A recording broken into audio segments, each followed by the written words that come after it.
Coming to you from Salt Lake City, Utah, I'm Flint Del Sol. And I'm Shiloh Del Sol. And welcome to the Great Trans-American Road Trip.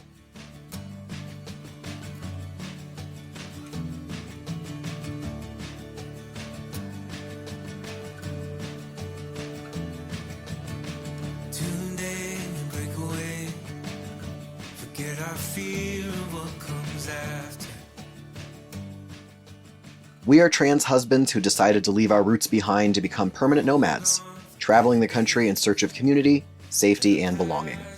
In this podcast, we'll regale you with tales from the road, offer insight gleaned from our experiences, and occasionally chat with the friends we make along the way. Today we're talking about trans resilience in the face of almost unthinkably harsh conditions. We mentioned at the top that we were coming to you from Salt Lake City. That's actually not true. That's not where we are right now. But that is where today's interview comes from. We talked a couple of months ago with our friend Cam, who lives just a couple of hours outside of Salt Lake City, Utah. Shiloh, do you remember that interview? Yeah, it was really touching. Cam was one of hundreds of respondents who reached out to us with the willingness and eagerness to share their story of what it's like to be trans in their community. And it was really brave of them to share because they live in a Mormon community. And yeah, it was a really intense one and really profoundly impactful interview for us. Yeah, Cam invited us into their home. And I remember driving there as we were getting closer and closer, like getting a little bit more nervous than I was for our other interviews, because we've been traveling over the country for half a year now, talking to trans people.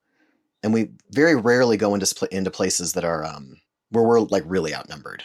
And that was the case here. Cam is not, entrenched in community where they live. And in fact, originally this was going to be a YouTube series. We were thinking of taking these interviews and making them into long format video. And as life has changed for trans people so fast in our country, most recently with the ask from the Heritage Foundation to the American FBI that trans people be designated extremists, ideological extremists, we realized that things were changing too fast for us to feel comfortable putting other people's faces out on a platform as public as YouTube. Because we don't know what's going to happen from here. And even though all the people who have interviewed with us have consented fully to using footage, we decided that it was time to change our approach. But we still really want these stories out there. We feel like Cam and people like them deserve to talk about their experiences with people who want to listen. We've collected probably over a dozen incredible interviews that we just have all this footage we've been dying to use because there are messages of so much hope and resilience and community and resources from just everyday trans people. And I think it's so important for others to hear their stories because it helps us feel less alone in our experiences. And we didn't want to wait any longer. Like you said, one YouTube video can easily get on the wrong side of the internet, and we just don't want to put anyone in danger. Listening to a podcast takes a lot more dedication. And so we feel that this is a safe platform for these messages to get to other trans families that need to hear it. Yeah, and that's, I think, one of my favorite things about Cam and Cam's interview is Cam is a trans parent, right? Not a parent of a trans kid, but a trans person who is a parent. And I know so many of our listeners, right, and the people who follow us online know what that experience is like. And you do not see it represented in stories almost at all. And so many of us are formerly religious and having to recover from and find ourselves after years of self-abandoning to a religion that doesn't acknowledge who we are. And so I think it's so important to highlight the ways that so many trans people are finding themselves despite everyone and everything around them trying to extinguish who they are. Cam's interview was one of the hardest and also the most important for me. It was really hard to hear about Cam's experiences, knowing there was nothing we could do to reach in and just change their circumstances.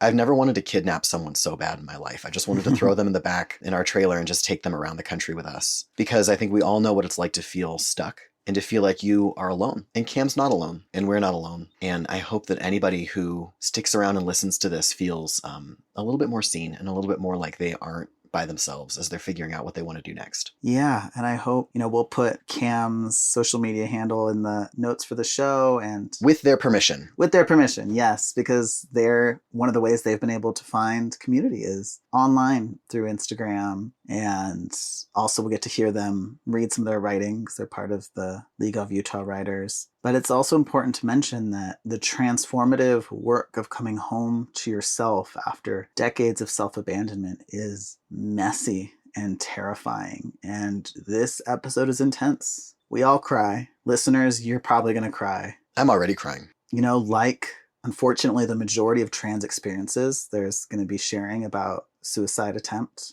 and what it's like to reach a point where you feel like it's better to not exist because you've lost all hope and support, and what it looks like to come out of that, to survive having felt like the world would be better off without you, is something that I think is a huge part of a lot of trans experiences that we need to be able to talk openly about, but also can be really triggering. Absolutely. I appreciate you taking the time to let people know before they start to listen to the interview. And if that's ever something that you're feeling, if you felt it before, you're feeling it now, the world is very much better because you're in it. It's not going to be better off without you. You need to stick around, and you're going to survive, and we're all going to survive. So without further ado, let's get into Cam's interview.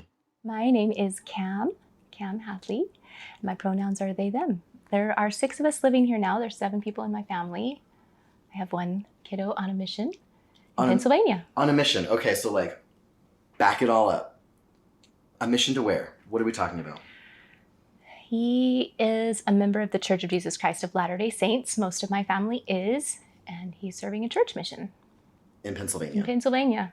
All right, and so this is like a split faith household a little bit? It is, yes. Tell me about that. Yeah, I grew up in the Church of Jesus Christ of Latter-day Saints and was very much in that culture. And it got to the point where it was so difficult for me as a trans person in the church. Everything is very binary in the church.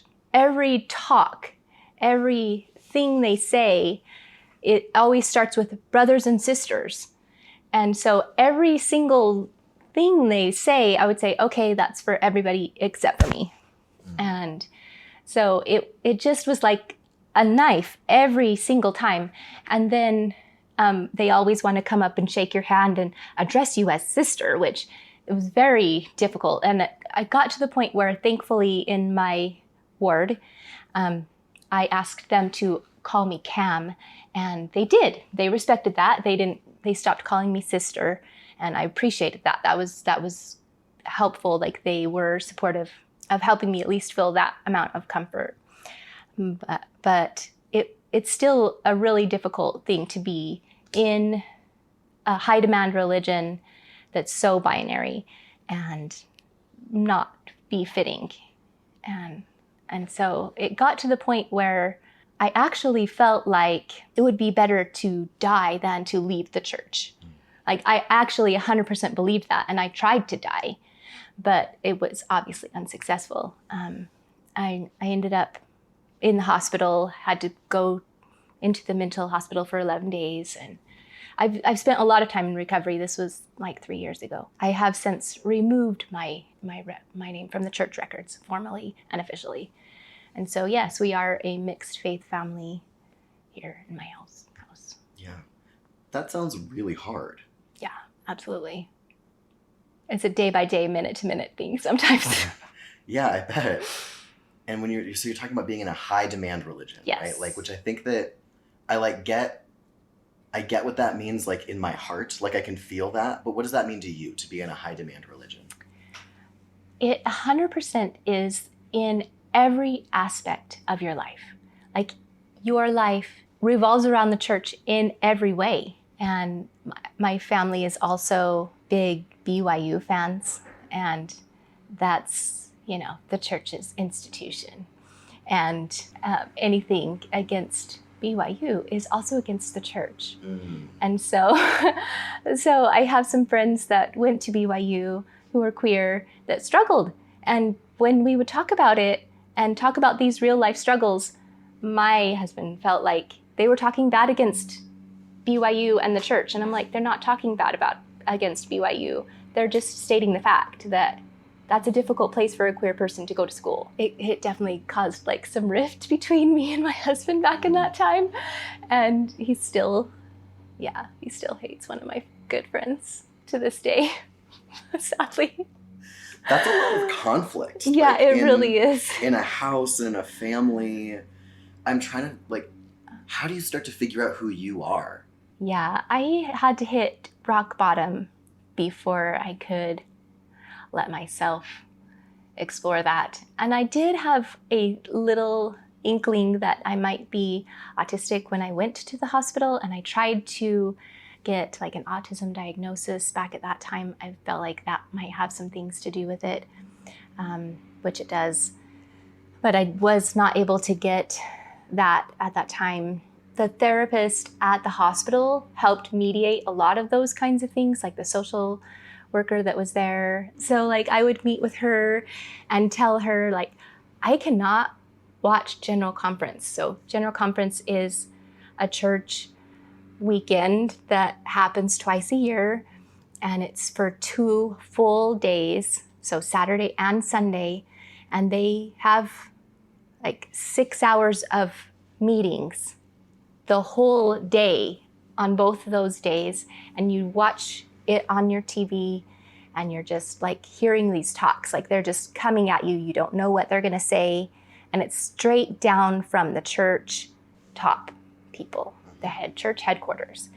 And it's sometimes like what they say is very much like against people like me. And it's like, I just can't sit there and, you know, I don't know, you get no way to prepare for what they're going to say. You don't know what they're going to say. I'm like, I can't watch General Conference. And we've been doing it, you know, like our family, we've been doing this twice a year I've been married for 29 years. Wow. You know, and so we've been doing this a long time. And I was, you know, at that point where I couldn't survive in the church anymore. I couldn't live that way. And so thinking about coming out of the hospital right back into this was very scary. So there had to be some things in place before I could leave. And so I talked to the therapist about that, the social workers at the hospital, and they talked with my family about things like that. And then we came together and talked about things. And it was actually really good that it happened that way, because I had been trying for a long time to tell my husband that I wasn't okay. And he wasn't hearing me, you know, like he would say, you're doing a great job. You're fine. You're doing a great job. And when I had to go to the hospital like that, he realized it was serious and that he needed to take this seriously. And it's been really good because he stepped back and like let me kind of like open, you know, like a flower or something, like, you know, like expand my soul a little bit and do what I've needed to survive. And so I've been, you know, I've gone to like lots of therapy, and that's been really good. 100% recommend therapy. Go to therapy. Recommend therapy. You've heard it here. I mean, that's so in line with what we hear from really everybody that we talk to, is that like a lot of the times you just need a person to talk to who's not a spouse, who's not in your family, who's not like directly involved in your life. Yeah. Like anybody, like talk to somebody about what you're experiencing, right? Yeah. And I love that you said that you were finding yourself, like you were opening, you were blossoming. Like what does that look like for you? Figuring out, like living in that truth rather than just knowing it. Yeah. For me, it has to do a lot with connecting with my inner child and letting that inner child come out to play. And a lot of that also overlaps with autism for me, because sometimes it's silly, you know, like I like to go on hikes and I like to touch like all the flowers. I even like to like lay down in the dirt and just feel the dirt. You know, I like to touch all of the trees. I like to touch the water. I like to, you know, just enjoy everything sensory wise. And letting myself do that and not care if I look silly, and, like all of our lives we're taught to like, be still, keep your body to yourself. Like, don't act weird or people are going to look at you, they're going to embarrass all of us. You're going to embarrass all of us, kind of a thing. And to like, let myself not worry about that and not care if other people look at us funny or are judging us, because I have no control over them anyway, and they're probably going to look at me funny anyway, so might as well be enjoying myself. So I love that you're connecting that to inner child, because that idea, like, I made such pointed eye contact with Shiloh when you said like that you like to touch everything when you're on nature hikes, because this is Shiloh like to do we've that? Gotten kicked out of or almost kicked out of so many botanical gardens because every rose, like everything needs to be touched and felt, and it's like that's how you yes how you are in nature, how you get in your it. body, right? Yeah. I love that that's something that is like really deeply linked to your autism as well. Yeah. Because we talk a lot about how like to be trans and to be autistic is almost kind of like that Venn diagram that's sometimes a circle, right? Where there's like a lot of overlap. 100%.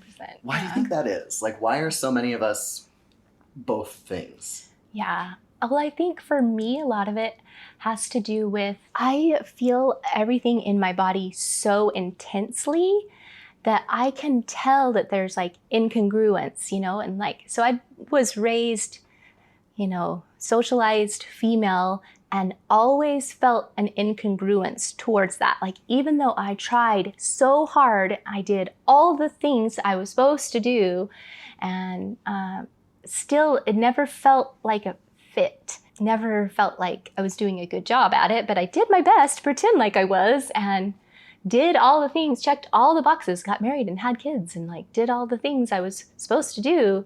I have never fit in that box. I always felt that incongruence inside of me, and I feel like a lot of that has to do with my autism, because I think some people are just really not in tune with their bodies, and I know autism can also go that opposite way where you're so not in tune with your body. But there is, I feel like autism deals in extremes. Mm-hmm. So on one hand, you're like very much not in tune with your body, but on one hand, you're like almost too much in tune with your body. And I'm on that end. So I feel it too much, a lot. Heard. Yeah, absolutely. I mean, everything feels like it's coming back to this idea of it feels simplistic, but like feeling.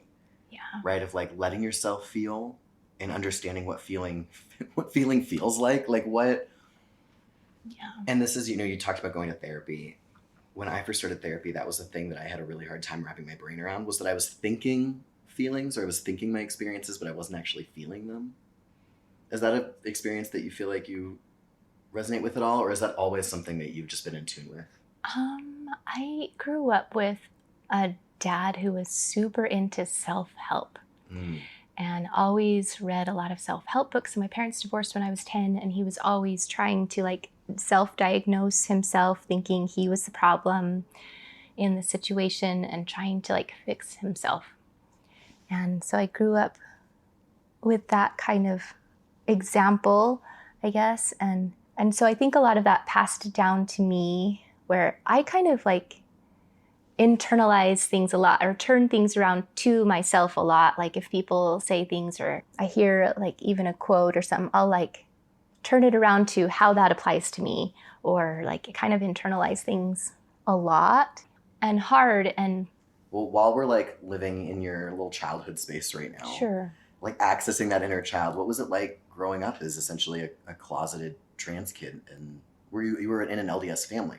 It was, yes. Very much so. I had a really good childhood in a lot of ways. Definitely felt like my dad we'd hear the meadowlark singing, and he would say, "Do you hear the bird sound? It's saying Camulin is a pretty little girl," and things like that. And like, I actually felt like that was my dad saying that he loved me, things like that. So there were like lots of little things like that were part of that, but also like it helped me feel like I was loved. But my parents really struggled. My dad was also autistic, undiagnosed, but that made things difficult for him with his job. And so he didn't have a job for quite a while, and it caused a lot of like fighting with my parents. Mm-hmm. And so like there would be like loud yelling happening in my home a lot. And so when he would come home, I would usually hide under my bed. And my role in the family was basically peacemaker. So I didn't really think a lot about being trans at the time.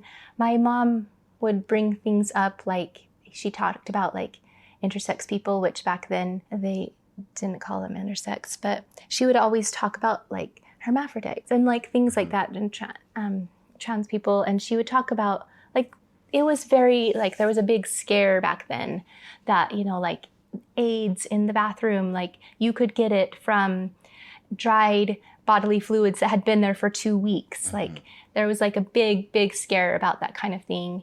And she would always talk about like trans people in the restrooms were just like men dressing up to like peek at you and things like that. So like lots of those kinds of things very much passed down, like the fear mongering happening. But I used to think a lot about, and my mom would talk about like the intersex people a lot. And I would be like, why is she talking about this? Am I intersex? Like I used to think about that a lot and wonder if that's why she was talking to me about that. Come to find out, you know, that, so I've been diagnosed with PCOS and very much am in that intersex community as well.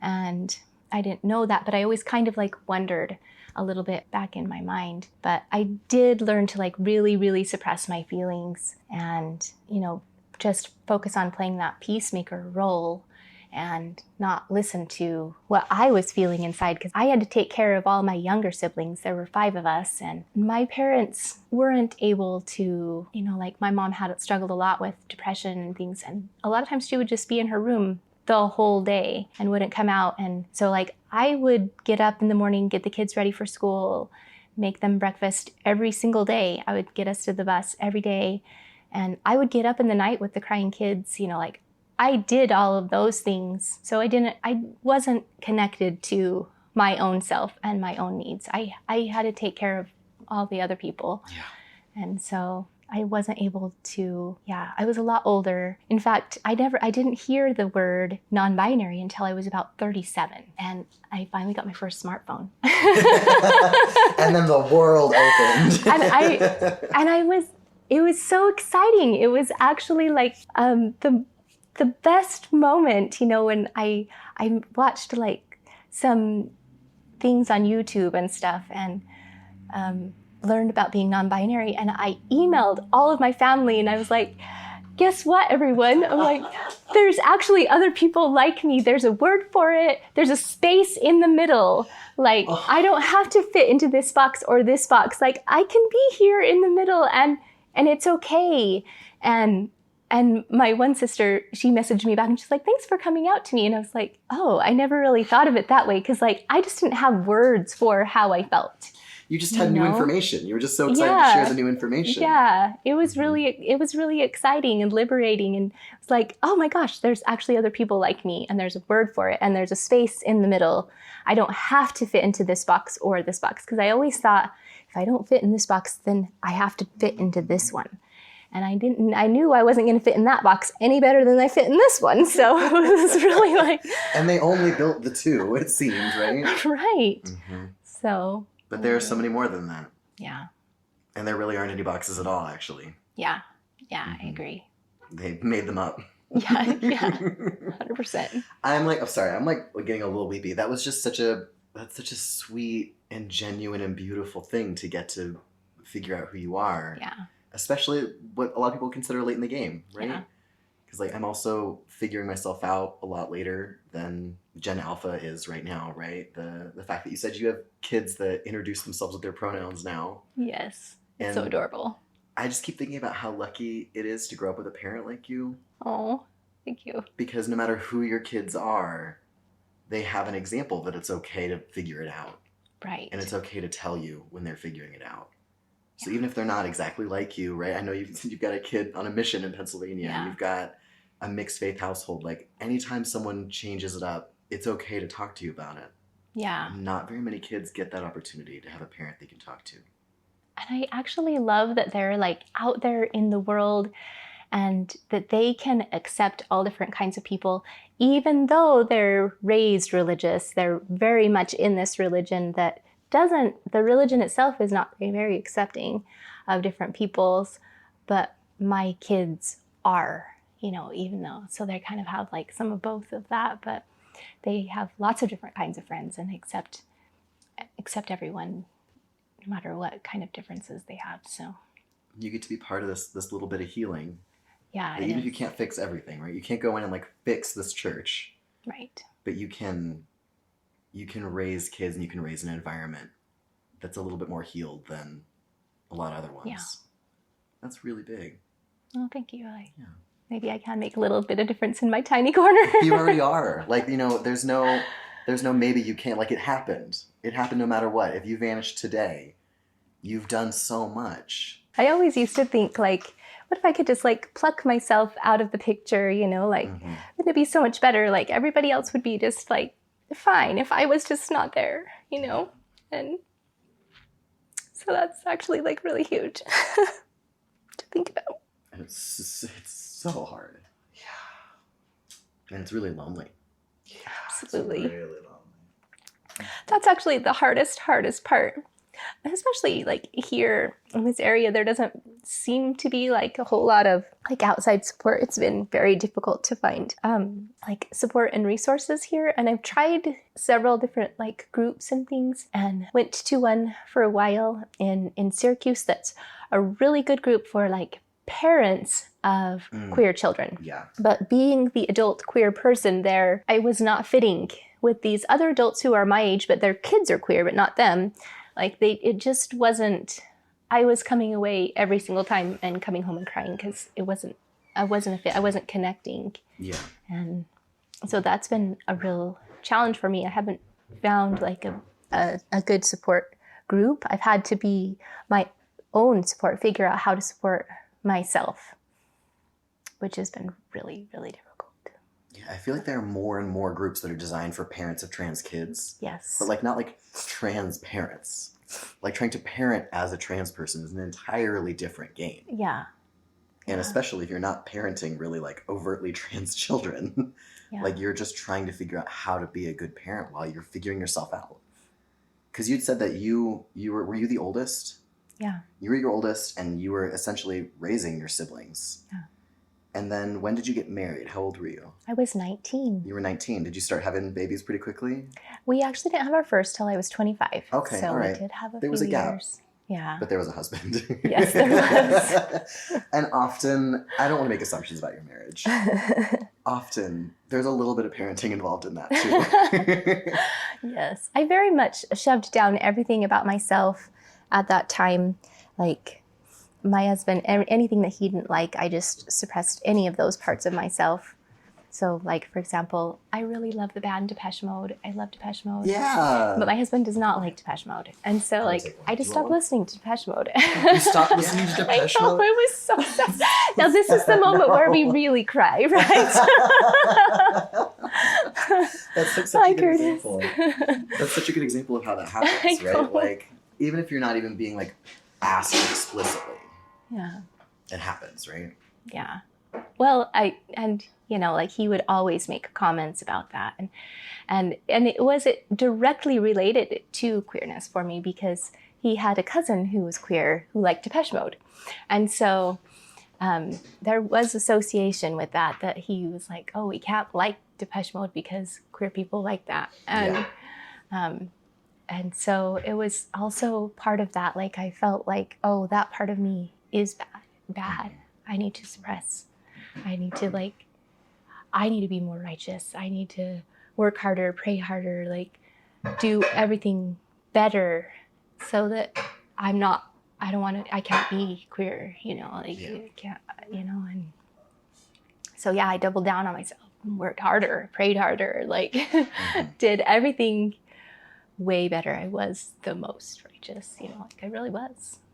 And I was 100% all in. Yeah. And it doesn't change anything. No, I was still queer. I'm still queer. I'm still here. I'm queer. That concludes the bulk of our interview with Cam. But as I mentioned at the beginning, Cam has a poem for us. They were able to find community in a writing group, and they took on the challenge of writing about hope in a time when they felt completely hopeless. And so here is Cam.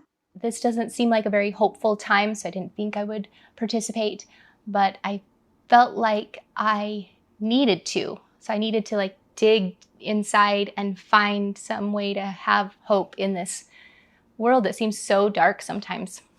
And so I decided to write a poem, and it is in the League of Utah Writers Creating Hope anthology, but I'm going to read it for you now. It is called Transcendent Revolution. Hope is hard to come by. It isn't there at all. The government's against you. You're pinned against a wall. Hope is hard to come by. Your friends leave one by one. Social media is unsafe now. Your hard work all undone. Hope is hard to come by. Even family turns away. You're more and more alone now. Perhaps no one will stay. Hope is hard to come by, but I will not be beat. I face these fears head on. I will not retreat. Hope is hard to come by, not impossible to find. The joy is in the small things. I'll be grateful. I'll be kind. Hope is hard to come by, but I'll win in the end. I choose me, and you will see the energy transcend. Hell yeah. That was beautiful. I think that hope would be a really great place for us to be. What hopes do you have for yourself, for the trans community? I think for me, the most important thing has been to learn to listen to my own needs and to learn to take care of myself. A lot of that does have to do with my autistic side, as we've talked about, learning to, drink water and sleep when I need to take breaks when I need to ask my kids to turn off the TV when the sound is too much, to use my noise canceling headphones, listen to those kinds of needs. That matters a lot. But also like connecting with my inner child, as I mentioned earlier in the interview, and just like letting myself be me and letting myself be comfortable in my own skin, letting myself do, even the small things like the haircut that I like, and wearing comfortable clothes that feel comfortable to me on my body. And those are the things that seem to make a really big difference to me, listening to my own needs and not discounting them, because, my whole life I was taught to suppress my needs and not to listen to them, and that my needs didn't matter. And they do matter, and I need to take care of me, and I can't take care of anyone else anymore. I don't have the capacity to take care of other people anymore unless I take care of me. I am a parent, but I am a better parent if I take care of me. And I think it's a good thing for my kids to see me taking care of me. They need to learn that they need to take care of themselves too, and to grow up knowing that it's okay for them to take care of themselves and take care of their needs and to listen to their needs too. Like, that's an important thing to be modeled to them that I don't think was modeled to me. And I feel like those are the things that are making a difference for me. Definitely has been about finding a middle way for me. And it's easy to feel like if I'm not here, then I have to go to this other extreme, like leave my family and leave the church, which I did leave the church. But I thought for a while that maybe I would have to leave my family. And I don't know what the future might hold still in the future. And maybe, that might be something that happens. But for now, like, it really feels like this is where I'm supposed to be. And maybe part of it is because I do have young kiddos. My youngest is 10. So they're still a little bit young, and so maybe that's part of the reason why I'm still supposed to be here. But I do feel like sometimes we get to choose our hard, like life is going to be hard no matter what. Like, that's just a true fact in my opinion. And so it's kind of like, do you want this hard or do you want this hard? Because even if I came over here, it's still going to be hard, and it might even be harder. But this is at least a known hard. So. And you're engineering like choices for yourself, right? Like, I think some people go from denying who you are to blowing up your whole life. And it's like, maybe that happens. Maybe you'll blow up your whole life. Yeah. We've definitely been there. But it doesn't mean that you have to jump straight from one to the other, or that this is always going to be the right answer for everybody. You just don't. You're going to figure it out and do the best with what you have when you have it. Yeah. Yeah.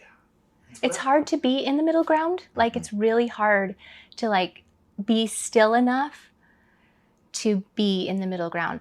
It's actually a really hard place to be. Yeah. And that concludes Cam's interview with us in Utah. We hope that listening to their experience was helpful or connective, or if you just saw them a little bit, then it was worth it. And to the people out there who feel like they don't have any choices, don't have anywhere they can be, we see you, we love you, and we want to come visit. Thank you for joining us today. If you want to support our work, the easiest way is to become a paid subscriber on Substack, or else donate to us directly at delsolimpact.com. You can follow along with us on our journey on Instagram and TikTok at justflintisfine. And remember, when we feel like we can't be anywhere, we're still everywhere.